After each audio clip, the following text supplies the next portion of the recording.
practitioner and also certified personal trainer. So anyway, I've been in this business for a long time.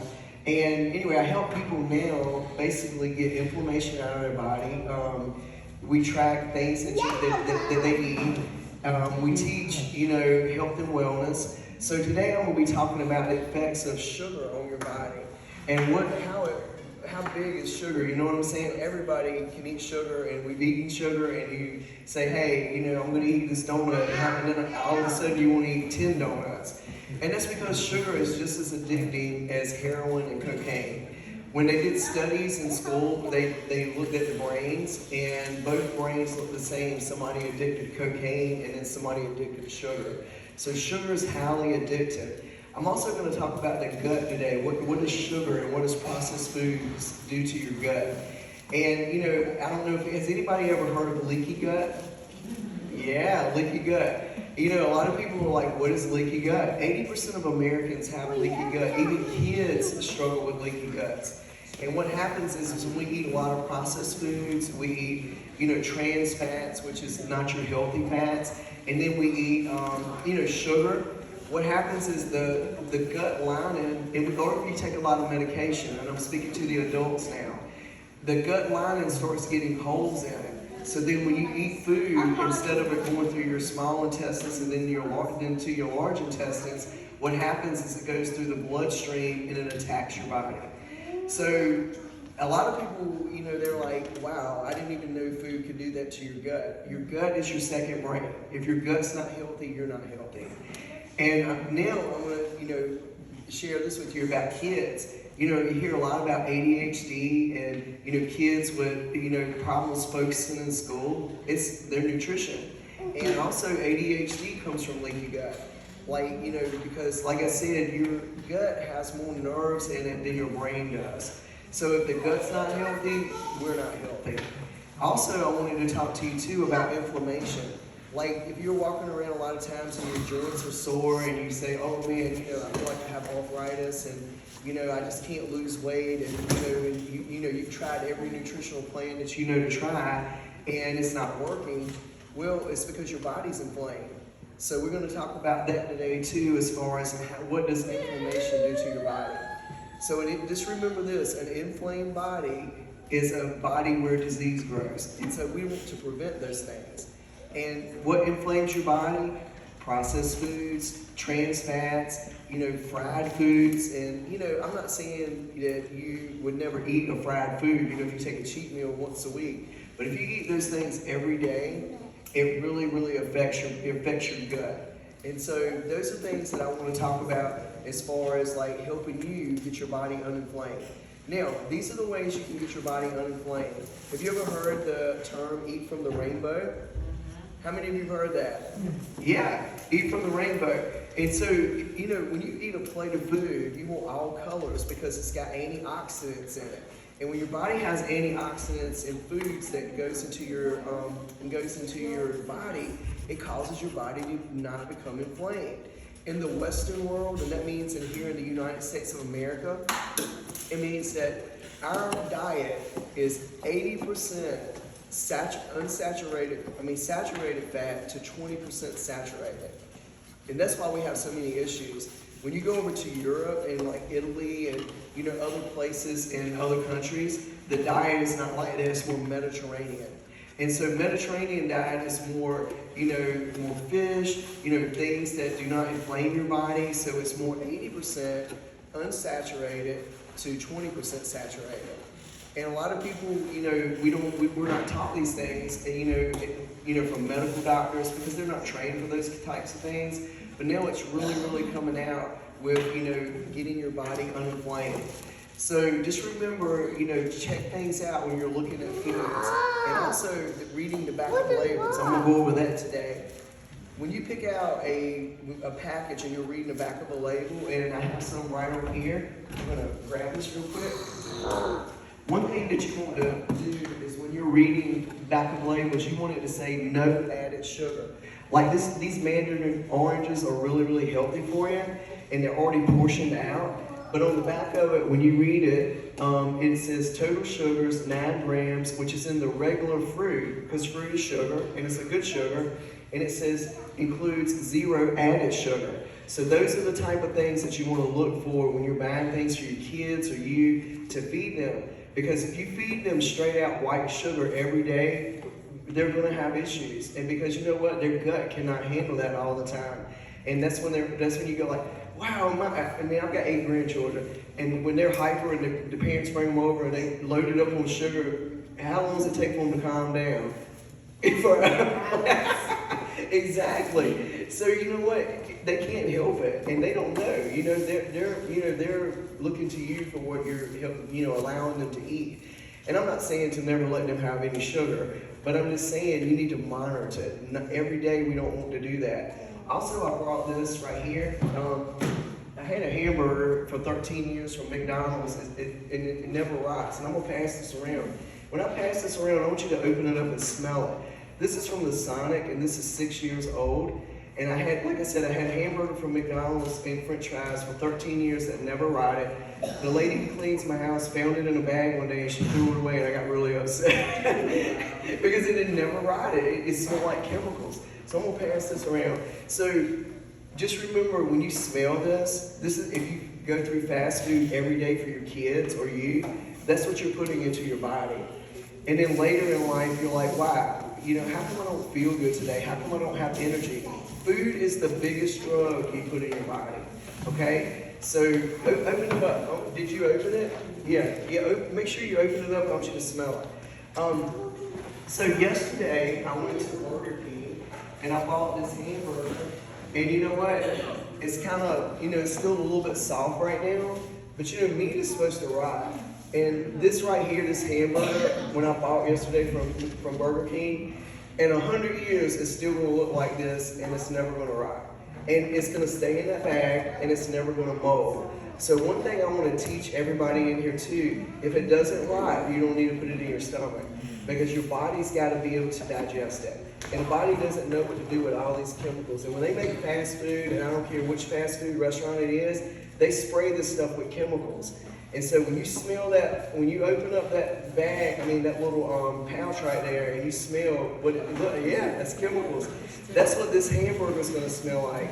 And I'm telling you, in like 2 weeks, this hamburger is still going to look like this. It's not. I bought it yesterday. It's never going to change. The French fries either, just like from Sonic. All right, then we did chicken nuggets, and I think chicken nuggets is in that meal. So we bought chicken nuggets. So they look all nice and they smell all good when you buy them, but by the time this thing starts, it won't even ferment. By the time it starts hardening, it's going to smell like that Sonic right there. So make sure you take a good whiff of that and you smell it. Now, what kind of alternatives can we do for sugar? Did you know when you eat stuff, you want things with minerals and you want things with vitamins in it because you want it to fuel your body. So when you make recipes at your house, coconut sugar right here, palm sugar, you can get it from Walmart. This is what you want to start cooking with. Like if you're baking brownies or cakes for your family, or if you take some fruit, and I'm telling you, they did this in a study.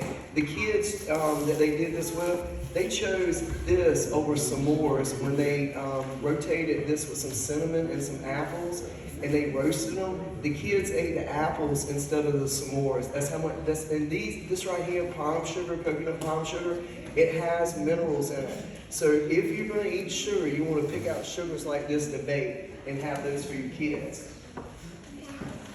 Now, another thing I want to talk to you about too is like this right here.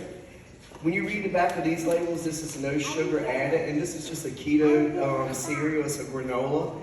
Like if you put this in your kids' cereal, if you got them something healthy and put it in there, I'm telling you, they're going to like this. It has a really sweet taste to it.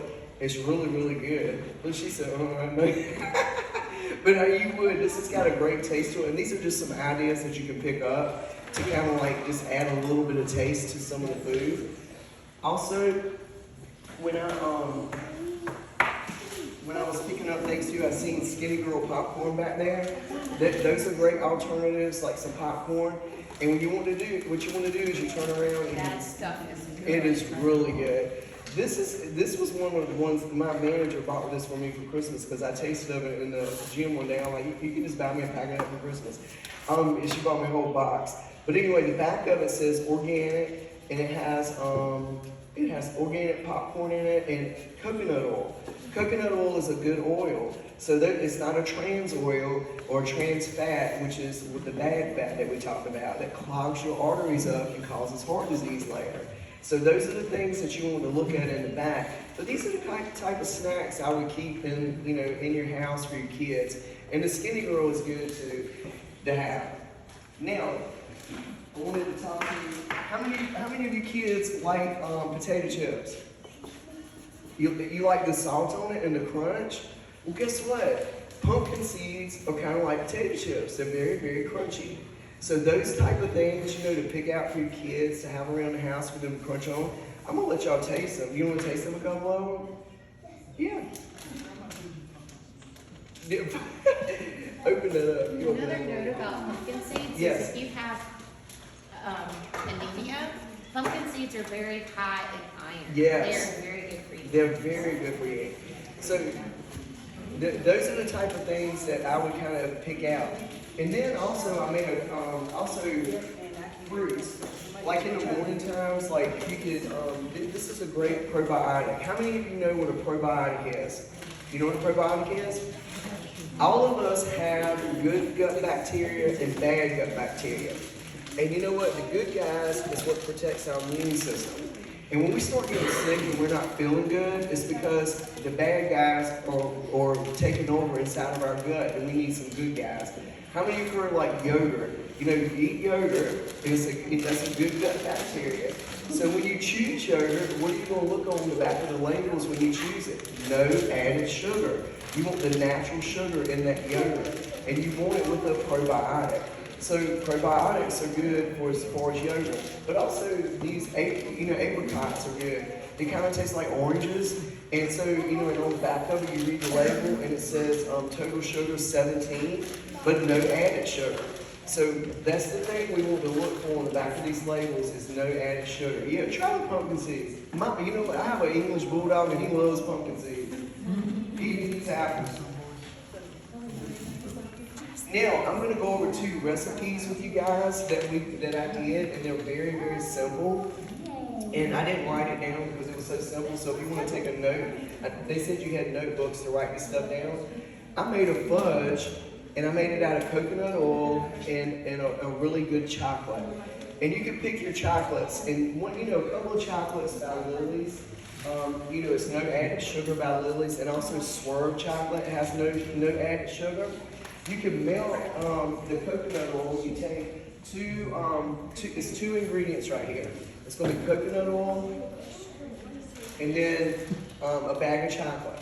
And what you're going to do is to each bag, it's going to be a half of a cup of coconut oil. So if you had 2 bags, that's going to be 1 cup of melted coconut oil to 2 bags of chocolate. So you just melt the coconut oil and then you melt the chocolate, add it together, and then what you want to do is pour it into a little container like this that flips out and put it in the refrigerator and it hardens, and then you just pop the fudge out. So this is a healthy fudge you can eat. And your kids can have it. You can add peanut butter into it if you don't have a nut allergy, or just make it plain chocolate. And it has hardly no carbs in it. So this is what this looks like. We made this last night for you guys. So I'm going to get somebody to pass this around and you can have one. You can even save it after you eat lunch. But anyway, this is what this fudge looks like. I'm going to pick one up. It looks just like fudge.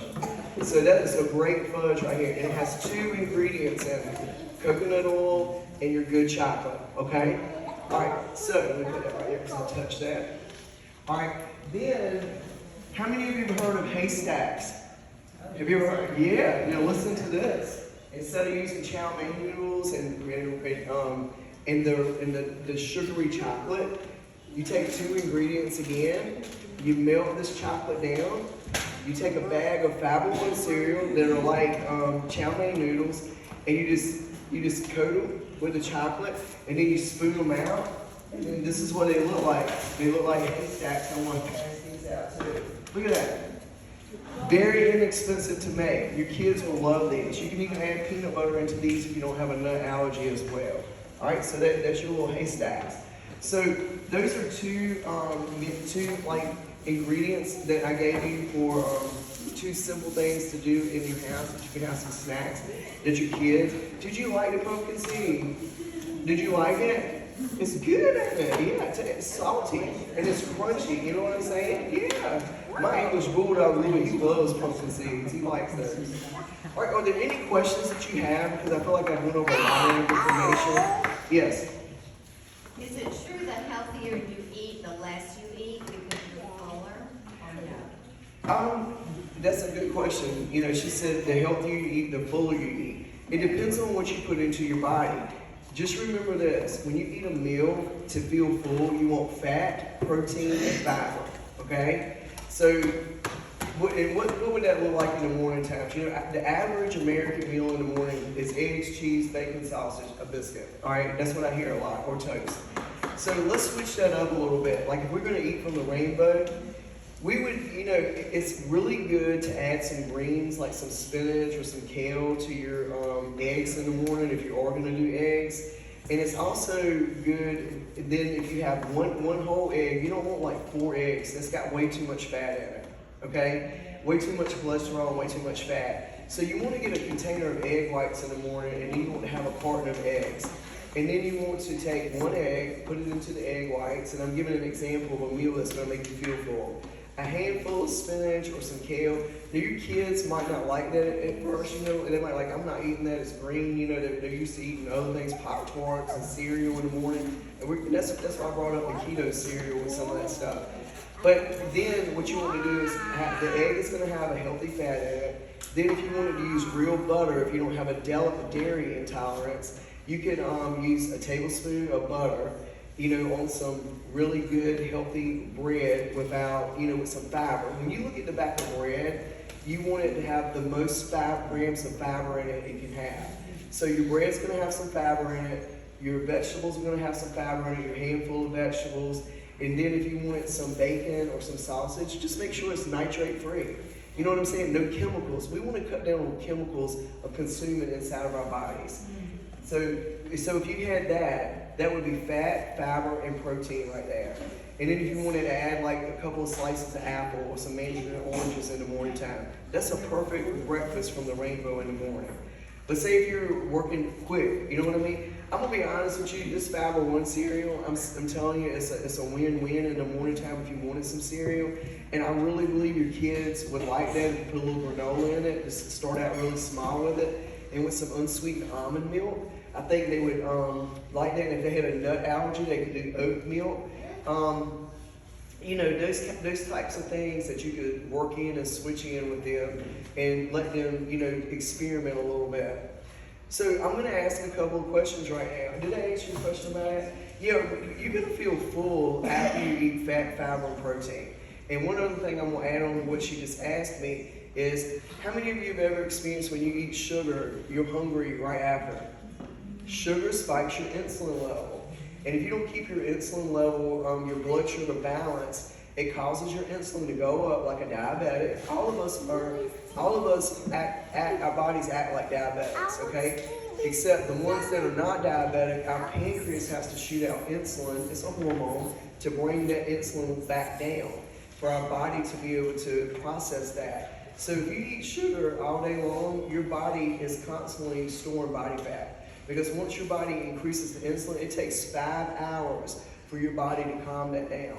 So then if you put sugar in your body again, your body's up and down. And that's how people end up pre-diabetic or insulin resistant. So we don't want to do that. You know what I'm saying? Food is the biggest drug you put in your body.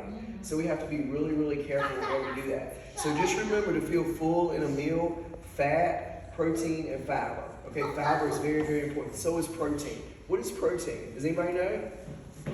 Your meats, okay? And then say if some people are vegan, they eat plant-based, those are proteins. You know what veggies has proteins in them? Everybody needs to start looking at the back of labels. Now, are you going to get all your protein out of broccoli? No, broccoli has protein in it, but we need some protein. But if we'll eat more, how many of you like fish in here? Yeah. If you eat more fish than you do chicken and turkey, even chicken causes inflammation in your body.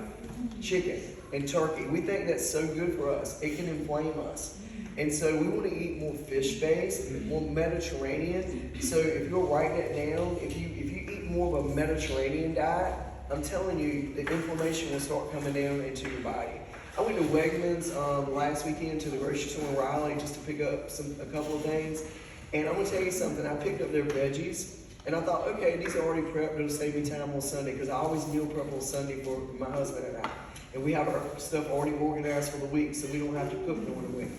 And do you know, on Monday morning, Tuesday morning, when I woke up after I'd ate a couple of meals, and this was like butternut squash, green beans, I mean healthy stuff, Brussels sprouts, that I normally always eat. My joints were so inflamed I couldn't get my rings off. I said, okay, what did I do different to inflame my joints right now? That's when you pay attention to what food does to your body. Do you know what it was? It was the fats. I went in there and I noticed they were kind of greasy, and I'm like, I guarantee you this is a trans fat. They have put on these vegetables. I washed those vegetables in hot water because I didn't want to throw them away. The next 2 days, my fingers were not bloated like that. I mean, I was so bloated I couldn't pull my, and all it was the fats on those vegetables. So pay attention to how you feel after you eat a meal. If you feel bloated, pay attention to that and start keeping a food journal of how you feel. Because food is like I said, food is the biggest drug we put in our body. All right, are there any more questions before I move on? Okay, go ahead. So they sprayed trans fat on the broccoli. Yeah, they cooked it in something, either canola, like what we talked about, or something, yes. And is that listed on the label? Well, it wasn't on it might have been on the label. I didn't read it when I pulled it out, because it was like the kind that they prep right there in the kitchen and they put out in those little containers. Oh, I see. So I didn't look at it. I should have looked at it. It was so little I couldn't see. Was it fresh or pre-cooked? It was fresh, yeah. But whatever oils they put on that, it really inflamed my joints. That's how you pay attention to what's inflaming your body. And that's where I was going back to the Mediterranean diet. The Mediterranean diet is very, very good. And so if you can add more fish into your diet, and I'm talking about like flounder and tilapia, cod, mahi-mahi, switch it up some, but try not to eat so much chicken all day long. Chicken is very, very saturated. It's a saturated fat, and so is turkey. And red meat is really inflammatory. So, I always recommend to my clients, if they're red meat eaters, I said, let's try not to eat red meat but once a week. And we want to measure this stuff out. And, how many of you in here tried to lose body fat and you go like, man, I've tried these diets and I've tried this and I'm just not losing weight? Raise your hand. Yeah. And you know what? I'm going to explain this to you about losing body fat. It takes a 500 calorie deficit a day to lose 1 pound of body fat a week. So see, losing body fat is not a sprint, it's a marathon. And that's what people, when they come to me, I'm very honest about them when I start nutritionally coaching them. And we have an in-body scan in our business. It's a $14,000 medical device that I weigh my clients on, and it tells me exactly how much muscle they have, how many pounds of body fat they have in their total body, what their water weight is, and it just tells me everything, so I know how to do their protein, carbs, and fats. Because those are things you don't need to guess at when you start trying to lose weight. And when you know that, then you have a baseline. And so then I create a deficit by cutting back a little bit of calories, but not cutting them down to an 800 or 500 calorie diet, because that's not healthy. And then also we get them to walk. I get them to 10,000 steps a day. If you get out and start doing 10,000 steps a day by tracking it on either your watch or your phone, or just if you don't have a watch or a phone to track that with, if you do 2 miles a day, that's already 6,300 steps. Your goal should be to get 10,000 or more steps in a day just for movement. Because if you're trying to lose weight, you got to create a deficit. And if you starve yourself and you're not doing the proper amount of protein and you lose muscle, what does that do to your metabolism? It slows it down. Muscle is gold. You don't want to lose muscle. My mom, my grandmother died. She weighed over 500 pounds. I watched her die. And then my mom died at age 59, and I'm 57 years old, and she died from a gastric bypass and bleeding ulcers in her stomach. And the doctor had her on 14 or 16 different medications. Let me tell you something, that really was traumatizing to me. And so I'm very passionate about what I've done because, you know, of the people I've lost in my life through obesity and just not knowing. You know, my mom, she was desperate. She wanted to lose weight. I was totally against a gastric bypass. And that was way back. And she died from it. And it ended up, remember we talked about leaky gut? No one talked about that. They gave her medication. What did the medication do? It ate holes in her gut. You know what I'm saying? So those are the things we want to heal our body about what we eat and getting out moving. And then let's talk about water, and then I'm going to finish up. Water is very important for your body. Your body is 80% water. And so, yeah, water. So listen, so all my little ones in here, the more water you drink, the better off you're going to be. So water. You want to drink half the ounces of water in your body weight. Like, so say if you weigh 140 pounds, you're going to drink 70 ounces and add 10% to that. Because, you know, if you're moving around all day, if you're getting those steps in, you want to add that water back in and stay hydrated. Also, if you weigh 200 pounds, it's going to be 100 ounces of water a day. Add 10% to that. So just, you know, just drink a little bit more than your half ounces, and that way you'll stay hydrated. We were talking about this morning, what's your name? Maureen. She was asking me about sea salt, pink Himalaya salt or sea salt. Those are great salts to put on your body. It's, you know, our body is made up of 80% minerals. So what we want to do is we want to put minerals back in our body. Like when I talked about the palm sugar, it has minerals in it. White sugar takes out all the nutrients out of your body. When you eat sugar, it erases out all the minerals in your body and it lowers your immune system. And so we want to eat things with minerals. So in the morning time, if you do a little pinch of pink salt in your mouth and then swallow down 8 ounces of water, your cell opens up to where you stay hydrated. So those things are little tricks that I'm just, you know, adding to that you can add in the morning to stay hydrated. And you know, when people say, oh, salt's bad for your body, well, if you have high blood pressure, you don't want to eat a lot of salt because that is going to raise your blood pressure. But when you're doing a pinch of pink Himalaya salt in the morning to open up that cell and drink that water down, and the rest of the day your body stays hydrated, those things are healthy for you. It's when you get out of balance with the blood pressure and the cholesterol and all that good stuff. And also remember this too, the fiber foods, the more fiber you eat, it pulls the bad cholesterol out of your blood to where it can lower your cholesterol as well. So those are little things that you can start adding in. And you do that when you get your blood work at your doctor, and you say your cholesterol is high or your A1C is right on the borderline. If you start eating that Mediterranean diet, I'm telling you, in 3 to 6 months, you go back to get blood work, your blood work's going to be improved. And if you start getting out walking. All right, are there any other questions before I close up? Got one. Yes. What about the food that you're eating that instantly make you feel sleepy? Do what? The foods that you eat that instantly make you feel sleepy, tired, fatigued. The foods that you're eating that are... It's making you feel tired. Oh, that's a great question. Let me tell you something. It's 3 things that I work with my clients when they come in. We work through digestion, and it's called a poop, mood, and food journal, making sure you're pooping every day. Did you know how you know your gut's healthy? And I'm going to lead into that question. When a doctor tells you, or if you read, oh, it's normal not to have a bowel movement in 3 days, that is not normal and that's not healthy, okay? So when you poop, and I'm getting into the sleep, it needs to look like a formed banana, and you wipe and there's nothing on the paper. That's when you know your gut's doing good. So if you're not doing that every day, something's wrong with your gut. So we track those things when I'm coaching my clients every week. Then we talk about the sleep. If you're not sleeping 7 to 9 hours a night, your body, it's either sleep or die.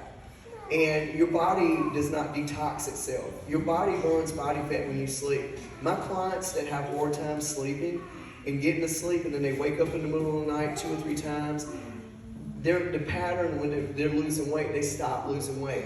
When they start back sleeping again, they start back losing weight. So all those things have a big emphasis on losing weight. But when you're tired and sleepy and you said you eat foods, is that what you asked me again? The foods that make you sleepy. What is in the foods that are making you sleepy? sleepy, right? All right. When foods are making you sleepy, it's too many carbohydrates. Okay, your carbohydrates.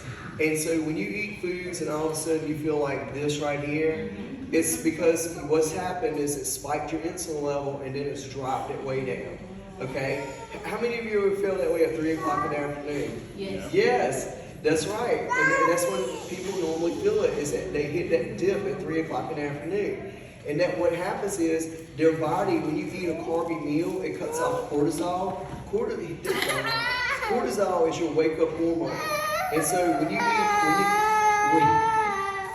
eat a carb in the afternoon, it cuts off cortisol, and cortisol is your wake up hormone. And then also it spikes your insulin. So it does several things to your hormones. So the best thing to eat in the afternoon at 3 o'clock meal is fat, fiber, and protein. So say if you had a protein shake that had no added sugar in it, and then you had an apple and a tablespoon of peanut butter if you didn't have a nut allergy. If you had a nut allergy, you could do 2 things of string cheese with that protein shake and that apple or another fruit, some strawberries. If you do that, you're not going to feel sleepy and tired like that. Yeah. But carbs make you sleepy. They make you really sleepy. Yes, ma'am. How do you properly fast? Like, say for instance, if your church is going on a fast and they say, or you're like, I'm thinking I'm gonna fast from 12 a.m. to 12 p.m. So you're not eating for a long time. Right. How do you properly do that while maintaining that nutritious body? What you would do is intermittent fasting. Okay. And like if you ate 2 meals that day and then you fasted for 8 hours, you would get those 2 meals within that 8 hours. So like if you did your meal and then you fasted for 8 hours, after that 8 hours you would eat that other meal. Okay. And that's how you would properly fast that way. And then Fast, yeah. Repeat is a very good book to read, and it does work. Right. Very good. Yeah, and so you would have your fasting period, Yeah. but then you would be able to keep your nutrition in line too. Yeah. And also too, when you're fasting too, if you just get that protein in, and liquid protein is a fast. I mean, you could do a liquid protein, that's a fast, like drinking water. Yeah. And I mean, you could do that, and you could add some oil into it for the fat, like coconut oil or MCT oil or olive oil. And that would be your fat in that protein shake. And then you could put, a handful of spinach in there if you wanted to for some fiber, and drink that. And then that way you're not eating, you're drinking, and then that's a fast. Nice. Thank Yes, you. protein, fat, and fiber. Added in that, yes, ma'am. And you can also flax seeds. Flax seeds you can add into that smoothie for that fiber as well. Yes. But intermittent fasting is you fast for 8 hours. You get 2 meals in. All right. Are there any other questions? Yes. You ever heard of Trim Healthy Mama? Is it- Trim Healthy Mama? No, I ma'am. won't call it a diet. It's Right. more of a natural, holistic lifestyle that focuses on no sugar, like Right. no added sugar Right. whatsoever. They use sugar substitutes, and I mean like stevia, monk fruit sweetener, and that kind of thing. Right. They stay away from your, I guess I'd say like white bread. They do more like sourdough, that kind of thing. And no white potatoes. Sweet potatoes are okay. I think they do like minimal rice and like no regular white pasta from flour. Well, and almost, hold on right there. Remember when we said protein, fiber, and fat? That's what that is right there. They're picking out protein, fiber, and fat. The way that they do it, they have different types of meals. You have your S, which is going to be satisfying, an FP, which is a fuel pool, which is a combination of all of your fuels together, and then they have E, which is energizing, which is generally lower fat. You might have a little bit more carbs from your healthy foods, and then like your S meals are more satisfying. You'd have more protein, more healthy fats, like your cheese and your yogurt, that kind of thing. Well, your eggs. and then again, I'm gonna add this on to her. Everybody is individualized. So you have to, just remember this too about a carbohydrate, what she was talking about. Your body cannot break down but 25 carbs every 3 hours. Carbs go into your liver and your muscles. So no matter what nutrition plan you're going on, that might work for some people. Some people it might not work for because they might be insulin resistant. That's one of the things that they do look Right. at the whole insulin thing. That's Yeah, part of yeah. what it's based off of. And so when you eat a carbohydrate, it goes into the liver and the muscle, and that's what it's stored for energy. That's all carbs are. When you eat too many carbohydrates, whether it's oatmeal, sourdough bread, healthy, whatever, it doesn't matter. It says, hey, you just fed me 25 carbs an hour ago, and now you're eating again, and you're eating carbs again. And it says, what do we do with the rest of these carbs? The liver's fueled and the muscle's fueled. Send it to the fat cell. And when you're not dropping body weight too, you're either adding too many carbs to your diet or you're adding too much fat. And so I don't believe in low-fat diets, because your brain needs fat. And so, but you have to add in those macros. Your macros are your protein, carbs, and fats, and you have to add those in. But the main thing is you have to know what your metabolic baseline is, and you don't get that unless you get an DEXA scan or in-body scan like at my facility. And like if you ever come down to New Day, we scan people. We can go over it. You don't have to work it at our gym. We do that. People travel almost 2 hours sometimes to get an in-body scan. But you want to take the guesswork out of all that stuff. Because diet plans online is a moneymaker. And they're selling to the person that wants to lose weight, but they're not really educating them. And so you really, really want to be educated when you go on to something. Like when I heard some of my clients later last year did the Octavia. How many of you heard of Octavia, the plan? And it was 800 calories a day. I like to pass out when they signed up for that. I didn't tell them not to do it. I let them make their own choice. Guess what? They were back in my office in a year. They had lost 20 pounds of muscle. Metabolic rate had went down, and they felt awful. They were eating all processed foods, but it's sold like this is healthy, and it's not a healthy way. Okay, so I just want to go over that with you guys. Just really know. And also they sell scales now that can tell your body fat percentage. Okay, hold on just a minute. They sell scales that have body fat that show you body fat percentages. My clients that I coach like in South Carolina or all over the place, they'll call me and coach with me virtual. I get them to get one of those scales. And then when I know how much muscle they have on those scales and they weigh every week for me and they send it to me, I'm looking at their muscle mass. I want to maintain their lean muscle mass, and then that's how we regulate their calories. The more muscle somebody has, the faster the metabolic rate runs. Like this gentleman right here, I can tell he has a lot of muscle.